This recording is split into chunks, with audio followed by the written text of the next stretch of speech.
Ça va bien aller. Il y a ce mouvement au Québec présentement de solidarité, un mouvement qui nous permet de nous encourager les uns les autres et le slogan c'est « Ça va bien aller ». Et on a Hubert, le fils d'Étienne et Stéphanie, qui a fait un dessin et lui, il a utilisé une peinture spéciale qui a fait en sorte que lorsqu'il a mis son dessin au fourneau, il l'a fait cuire et l'encre ou la peinture est venue comme gaufrée, est venue comme en 3 dimensions. C'est vraiment fantastique ce qu'il a fait. Et j'aimerais juste te dire, les enfants, si vous faites ça à la maison, il faut que vos parents soient là. OK? Je ne voudrais pas que le feu prenne à quelque part. Alors aussi, d'autres ont décidé de changer le slogan pour dire, de prendre la même illustration et de dire « Dieu est en contrôle ». Et non seulement ils ont fait ça, mais ils ont aussi affiché leur foi d'une façon publique. Donc, c'est spécial ce qui se passe au Québec. Et moi, le titre de mon message ce matin, c'est « Ça va bien aller et encore mieux avec Dieu ». Parce qu'on peut trouver en Dieu un refuge, un appui, un secours qui ne manque jamais dans la détresse, un secours dans les temps de bouleversement.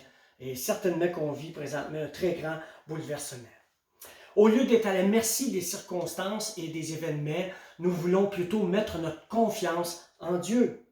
Donc, ça va bien aller si Dieu est avec nous malgré tout ce qui peut arriver. J'ai choisi le psaume 46 pour ce message de ce matin et on va se concentrer surtout sur les 4 premiers versets. Alors, il est écrit dans la parole de Dieu au psaume 46, versets 1 à 4, « Au chef des chantres, des fils de Corée, sur Alamoth cantique, Dieu est pour nous un refuge et un appui, un secours qui ne manque jamais dans la détresse. C'est pourquoi nous sommes sans crainte quand la terre est bouleversée, que les montagnes chancellent au cœur des mers, quand les flots de la mer mugissent, écument, se soulèvent jusqu'à faire trembler les montagnes. Pause. » Vous savez, on voit dans ce texte que Dieu est pour nous un refuge, un appui et un secours qui ne manque jamais dans la détresse. C'est ce que le texte nous dit. Et que nous sommes sans crainte quand la terre est bouleversée. Vous savez, on vit présentement un bouleversement qui est historique dans les 100 dernières années depuis la Deuxième Guerre mondiale. Et ce bouleversement-là a des répercussions incalculables. La COVID-19 a des impacts dans nos vies, non seulement pour aujourd'hui, mais pour le futur.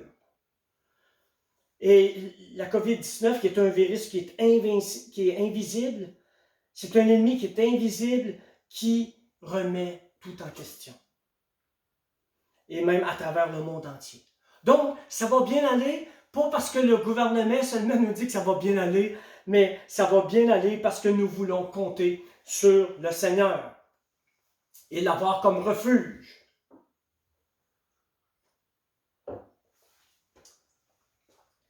Vous savez, le Seigneur est un refuge, un secours qui est accessible et offert à tous.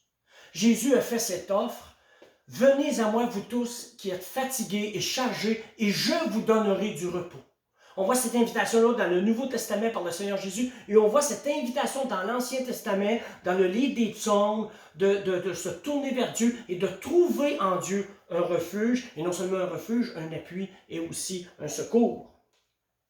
Vous savez, on a besoin en tout temps, pas juste dans les temps de bouleversement, mais en tout temps, de trouver un refuge en Dieu. Vous savez, dans nos vies, et là, d'une façon beaucoup plus forte, on vit bien souvent de la nervosité, de l'anxiété, de la détresse, de l'insécurité. C'est pourquoi qu'on a besoin de compter sur Dieu. Et je vous cite le psaume 91 qu'on a parlé la semaine passée avec Gilles, qui nous dit ceci dans le psaume 91, verset 1er. « Celui qui demeure sous l'abri du Très-Haut repose à l'ombre du Tout-Puissant.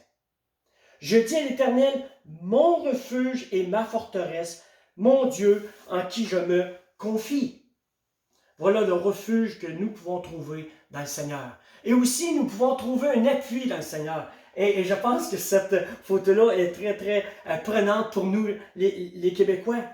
Dieu non seulement est pour nous un refuge, mais il est aussi un appui, un secours qui ne manque jamais. Dieu est un rocher solide sur lequel on peut vraiment se poser, qu'on peut s'appuyer. Vous savez, dans le livre d'Hébreux, chapitre 6, verset 19, il est dit une ancre de l'âme sûre et solide que nous possédons dans notre Dieu. Et vous savez, dans ce temps particulier, je suis content et heureux d'avoir la foi. Non seulement je suis content d'avoir la foi parce que ça m'a permis de mettre ma confiance dans le Seigneur Jésus qui a fait en sorte que mes péchés sont pardonnés. J'ai mis ma confiance en ce qu'il a accompli sur la croix. Et non seulement je suis heureux d'avoir la foi parce que je sais maintenant que ma place est prête auprès de Dieu, mais je suis content d'avoir la foi aussi dans ces temps de bouleversement où je peux placer ma confiance en Dieu, me réfugier en lui, trouver un appui en lui, trouver un secours en lui. En parlant de secours, dans les moments difficiles, dans Ésaïe, au chapitre 41, au verset 10, je vous le cite. « Ne crains rien, car je suis avec toi. Ne promène pas des regards inquiets, car je suis ton Dieu. Je te fortifie, je viens à ton secours. Je te soutiens de ma droite triomphante. » Et ensuite, plus loin, au verset 13 du chapitre 41, « Car je suis l'Éternel, ton Dieu, qui fortifie ta droite, qui te dit, ne crains rien, je viens à ton secours. » Dans le livre des Psaumes, au chapitre 56, au verset 5, il est dit, « Je me glorifierai en Dieu, en sa parole, je me confie en Dieu, je ne crains rien. Que peut me faire les hommes? » Quand on se confie en Dieu, on peut trouver un refuge, un appui, un secours, qui fait en sorte qu'il n'y a rien qui peut empêcher ça.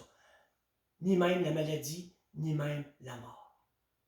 Vous savez, la COVID-19 a emporté notre frère Fernand Legendre. Il est décédé au suite de cette maladie-là, mais aussi suite à d'autres maladies, l'autre maladie qu'il avait. Mais vous savez quelque chose, même si son corps a été affecté par le virus, même si ça l'a provoqué la mort, son âme, son esprit est encore bien vivant. Et pour tous ceux d'entre vous qui connaissez Fernand, vous savez son désir qu'il avait d'être auprès du Seigneur pour l'éternité. Il avait hâte de voir son Sauveur face à face. Et là, maintenant, depuis quelques jours, il vit dans la présence de Dieu. Et connaissant Fernand, il doit y avoir beaucoup d'exclamations. Et c'est vraiment spécial. Et Fernand nous disait, j'aimerais ça qu'on soit tous enlevés ensemble.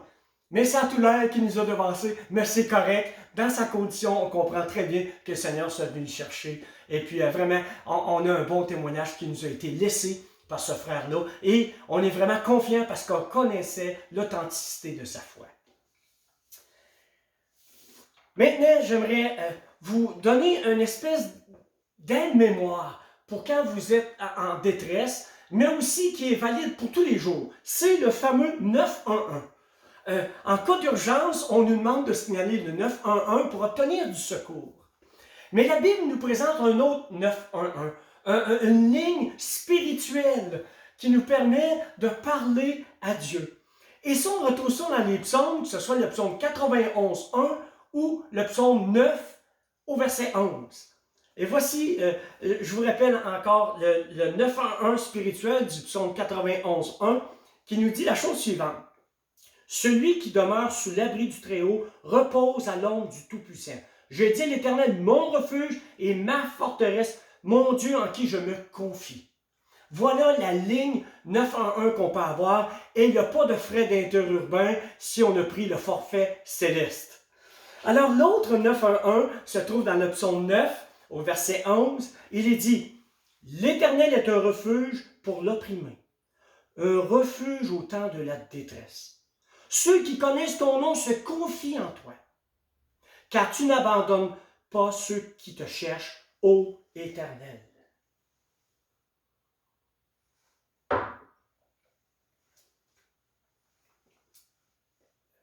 Vous savez, le 911, c'est utile pour nous les croyants, mais à plusieurs occasions dans ma vie, les gens m'ont demandé de prier pour eux. C'est comme si les gens disaient, lui, il y a une ligne directe avec Dieu, on va lui demander, lui, il va parler à Dieu. Et je me souviens, j'étais à une exposition commerciale à Chicago, puis il y avait quelqu'un qui connaissait ma foi, puis je ne sais pas dans quelles circonstances ça a été dit, mais il dit, ce gars-là, là, Bourassa, là, il y a une ligne directe avec Dieu, tu peux lui demander quelque chose. Alors, ça me faisait rire, mais ça traduisait une réalité. Et vous savez, au moment où je préparais ce message-là, une de mes nièces a appelé ma femme, elle a dit, Denise, mon enfant est en train de faire une allergie alimentaire, il fait une réaction très très sévère, nous sommes en ambulance, puis je te demande, s'il vous plaît, toi et Guy, priez pour moi.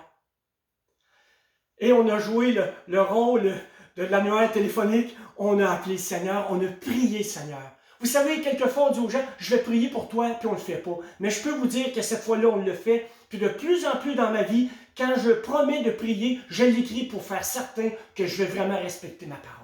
Et comment c'est bon pour nous, croyants, qu'on peut avoir ce 9 en 1 spirituel, non seulement pour nous, mais pour ceux qui nous entourent. C'est vraiment formidable de pouvoir compter sur le Seigneur.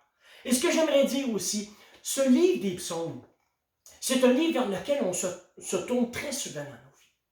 Soit quand on est dans la joie, ou dans la détresse, ou dans la douleur. Ce livre des psaumes nous parle de l'expérience humaine que les psalmistes ont fait, et c'est ces mêmes expériences humaines-là que vous et moi ont fait. Et le livre des psaumes nous présente des expériences pour chacune des saisons de notre vie. Alors c'est bon de se tourner vers les psaumes en tout temps, et se tourner envers toute la Bible tout le temps. Mais je pense que c'était bon de souligner avec ces passages-là que je vous présente dans les psaumes.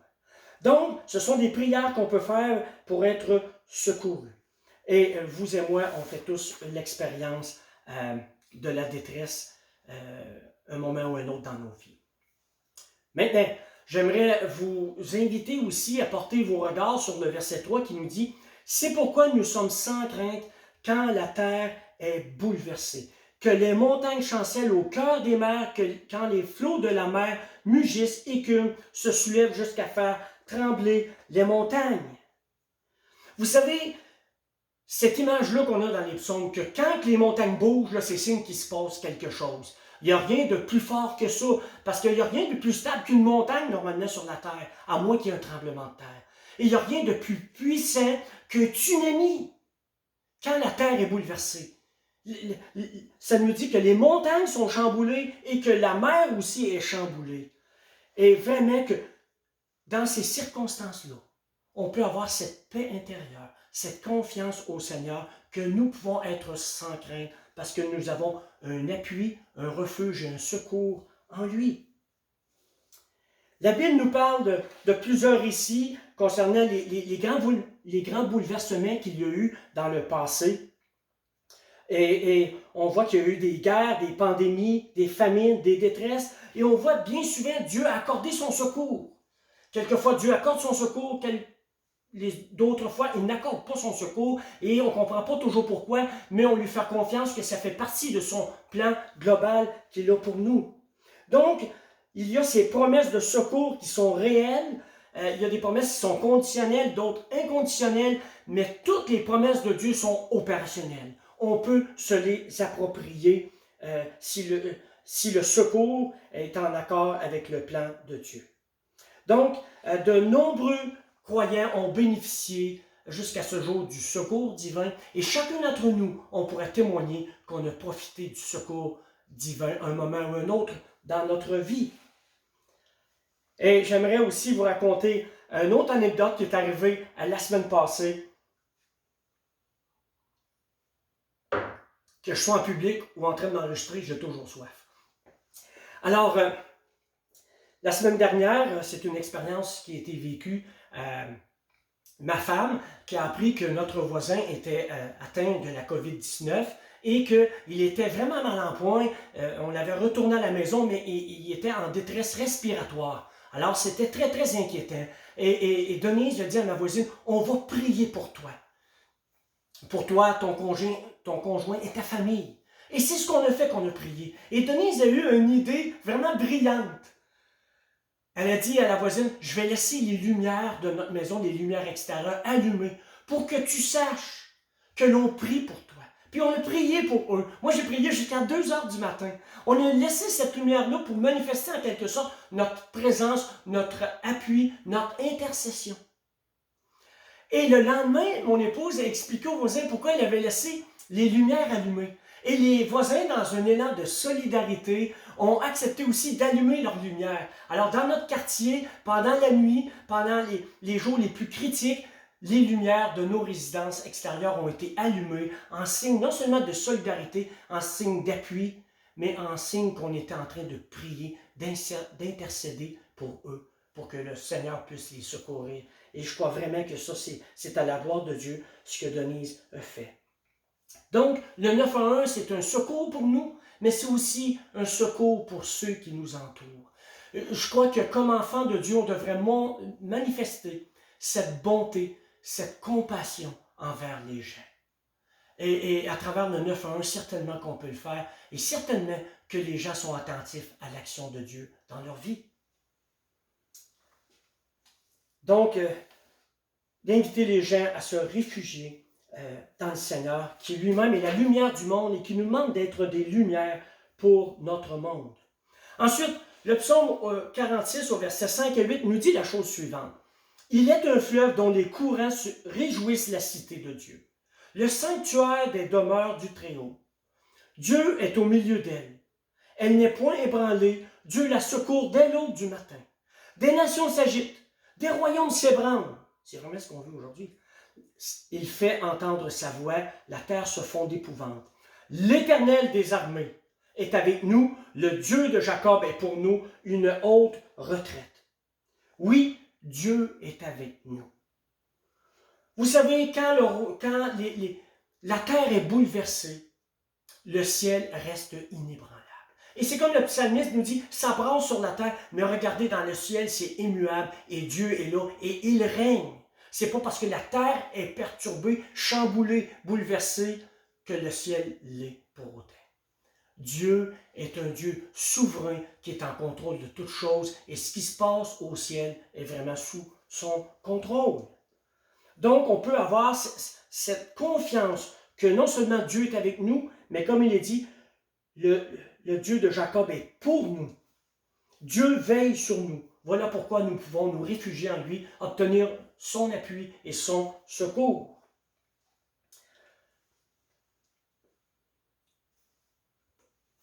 Le texte suivant dans le psaume 46, versets 9 à 12, nous dit « Venez contempler les œuvres de l'Éternel, les ravages qu'il a opérés sur la terre. C'est lui qui fait cesser les combats jusqu'au bout de la terre. Il a brisé l'arc, il a rompu la lance, il a consommé par le feu les chars de guerre. » Et ça, c'est déjà arrivé dans le passé. « Arrêtez et sachez que je suis Dieu. Je domine sur les nations, je domine sur la terre.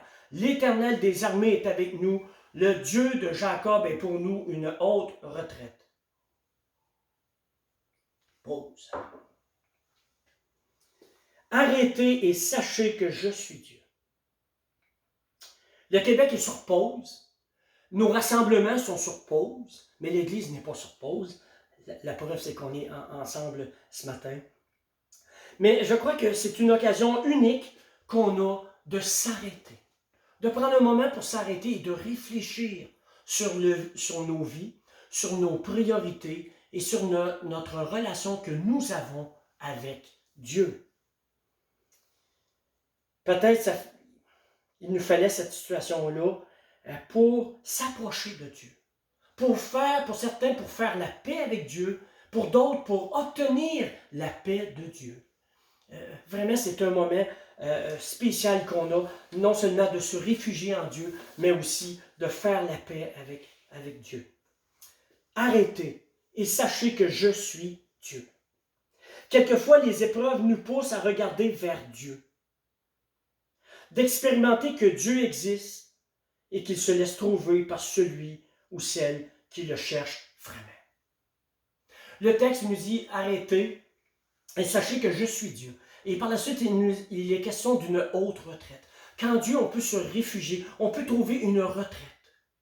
C'est le temps au Québec où on est forcé à une retraite fermée, de prendre un temps pour s'arrêter et réfléchir.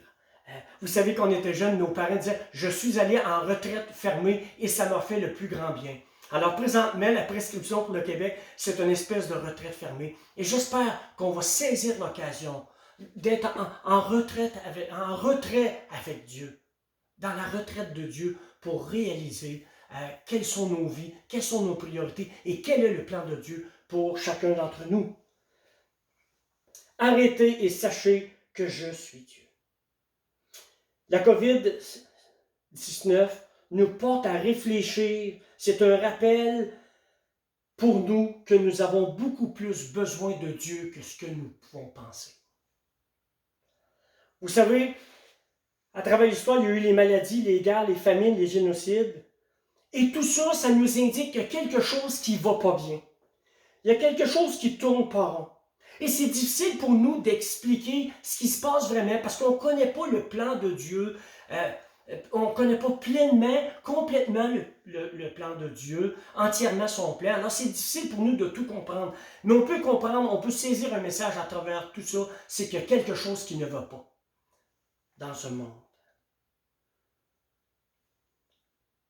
Vous savez, ce qui se passe présentement dans le monde, ce n'est pas dans le plan original de Dieu. Dans le plan original de Dieu, il n'y avait pas de maladie, il n'y avait pas de virus, il n'y avait pas de mort, il n'y avait pas de souffrance.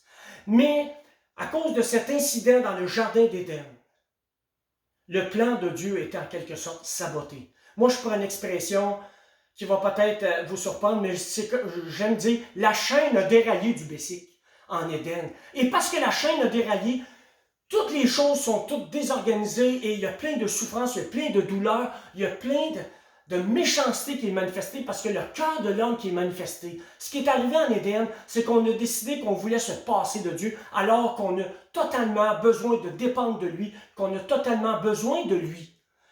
Et à cause de cet incident-là, il y a des choses qui ne tournent pas rond dans notre monde.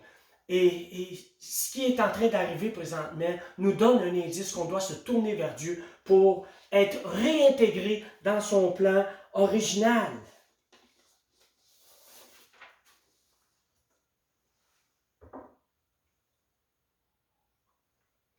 Vous savez, le virus du COVID, c'est quelque chose qui est vraiment, on l'a dit, c'est invisible, mais c'est très destructeur et c'est mortel. Mais il y a quelque chose de beaucoup plus grave que ce virus-là.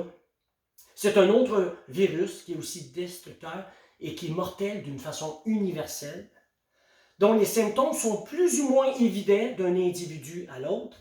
Mais la Bible appelle ce virus qui affecte tous, sans exception, ce virus dont on veut nier l'existence. Ce virus s'appelle le péché.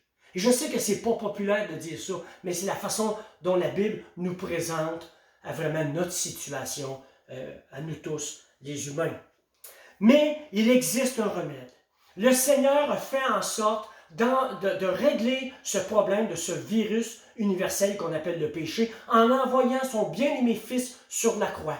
Vous savez, nous sommes dans le temps de Pâques et c'est le temps de réfléchir à la venue du Seigneur Jésus et le pourquoi de sa venue. Quand il est venu sur la terre, il est venu pour effacer la dette de nos péchés, pour nous réconcilier avec le Père. Donc Dieu a mis tout en œuvre pour nous guérir de ce virus. Dieu a tout mis en œuvre pour nous ramener dans le plan de Dieu. Nous avons plus besoin de Dieu que nous pensons. C'est vraiment le message que je veux marteler. Vous savez, vous pouvez vous objecter, critiquer, chialer, protester, vous objecter, mais ça ne va pas changer la réalité. Dieu a un plan éternel. On avait débarqué de ce plan-là et Dieu nous réinvite à rembarquer dans ce plan qu'il a pour nous. Vous savez, ce qui m'étonne toujours, c'est que lorsque ça va bien, Dieu n'est jamais dans l'équation quand on parle aux gens. Mais quand ça va mal, Dieu est toujours présent dans l'équation. C'est quand même, ça nous démontre notre cœur humain. Que quand ça va bien, on ne veut rien savoir de Dieu. Quand ça va mal, soit qu'on lui demande son secours, ou soit qu'on est rebelle envers lui. La Bible nous dit que le cœur de l'homme est méchant et tortueux par-dessus toute chose. Nous sommes rebelles envers Dieu. Et la seule façon de réinitier cette relation-là avec Dieu, une relation d'amour, c'est en passant par Jésus-Christ, par son sacrifice qu'il a fait à la croix une fois pour toutes. Dieu a pourvu à son plan de rédemption pour nous réintégrer. L'Éternel des armées est avec nous, le Dieu de Jacob est pour nous une autre retraite. Un refuge, un appui, un secours qui est accessible à tous en vertu du sacrifice de Jésus et de l'invitation du Seigneur. Vous savez, non seulement on peut venir à Dieu pour obtenir son secours, pour s'appuyer sur lui, pour se réfugier en lui, mais il y a quelque chose de plus grand encore qu'on doit faire, c'est d'être réconcilié avec Dieu en vertu de ce qui s'est passé à la croix il y a 2000 ans. Dieu nous offre un refuge à travers son Fils. Est-ce qu'on est prêt à se réfugier en Jésus-Christ? Est-ce qu'on est prêt à mettre notre confiance dans le sacrifice qu'il a fait à la croix une fois pour toutes pour la purification de nos péchés? Non seulement il est mort, mais aussi il est ressuscité. Et maintenant, il est assis à la droite de Dieu pour intercéder pour chacun d'entre nous. Et j'aimerais conclure ce message en adressant une prière au Seigneur. Prions, s'il vous plaît. Seigneur Dieu, Père Céleste, on veut te remercier que tu n'es pas un Dieu qui est distant. Tu es un Dieu qui est près de nous. Puis on veut dire merci, Seigneur, qu'on peut obtenir ton secours quand on s'adresse à toi, qu'on peut se réfugier en toi, qu'on peut s'appuyer sur toi. Maintenant, Seigneur, ma prière, c'est que chacun d'entre nous, on peut s'appuyer sur ta parole, sur ta vérité, pour vraiment réaliser ton plan éternel et qu'on a besoin d'être réintégré dans ce plan-là par l'intercession, l'intervention du Seigneur Jésus. C'est là ma prière pour ceux qui nous écoutent. Je te prie, Seigneur, pour chacun d'entre eux, que tu touches leur cœur, que tu fasses en sorte qu'ils se tournent vers toi. Toi qui es une haute retraite. Non seulement pour nous secourir des bouleversements de la terre, mais aussi pour nous secourir de notre maladie du péché, du virus du péché. Merci Seigneur que dans ton amour, tu as voulu rétablir toutes choses et merci que tu as un plan merveilleux pour nous emmener au ciel avec toi pour l'éternité, là où il n'y aura plus de virus, là où on va pouvoir vivre vraiment dans ce bonheur-là que tu avais prévu pour chacun d'entre nous. Qu'il en soit ainsi Seigneur Jésus, pour ta gloire. Amen.